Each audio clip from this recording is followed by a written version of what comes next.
Is the United States supporting al-Qaeda in Syria? The answer is yes. Fact number one. There is no question that al-Qaeda fighters are part of the opposition forces attempting to overthrow Syria's government. Fact number two. The creation of al-Qaeda wasn't Islamic fundamentalism. It was the CIA. The Mujahideen was created by the CIA to cause problems for the Soviets. And you might say that's crazy talk, right? Here's Secretary of State Hillary Clinton. To be fair, we had helped to create the problem we're now fighting. How? Because when the Soviet Union invaded Afghanistan, we had this brilliant idea that we were going to come to Pakistan and create a force of Mujahideen, equip them with Stinger missiles and everything else to go after the Soviets inside Afghanistan.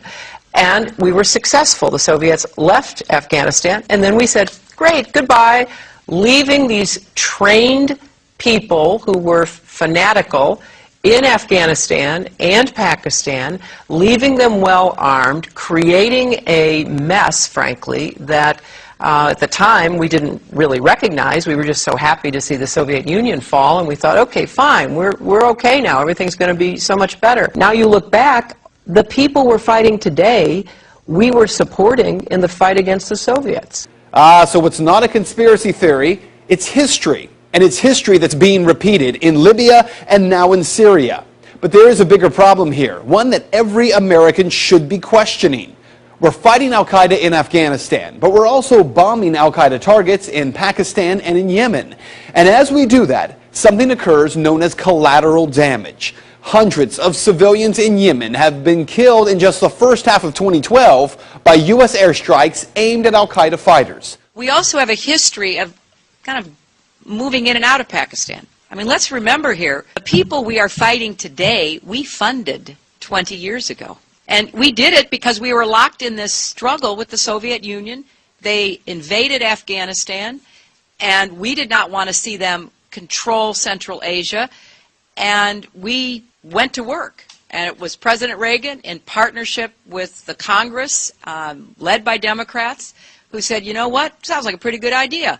Let's deal with the ISI and the Pakistani military, and let's go recruit these Mujahideen, and let's get some to come from Saudi Arabia and other places, importing their Wahhabi brand of Islam so that we can go beat the Soviet Union. And guess what? They retreated, they lost billions of dollars, and it led to the collapse of the Soviet Union. So there's a very strong argument, which is, wasn't a bad investment to end the Soviet Union, but let's be careful what we sow because we will harvest. And we now are making up for a lot of lost time. So what you need to know tonight is heavy. Our government is bombing sites around the world in an ongoing war with al-Qaeda.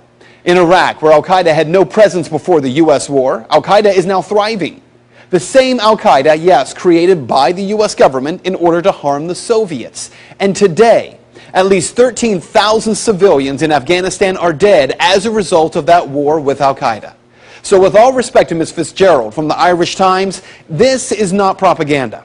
Rather, it is the question that every American should be demanding answers on from Congress and from this president. Why are we giving al-Qaeda fighters money and weapons to overthrow yet another government in the Middle East? Today, our government claims they're freeing the people of Syria.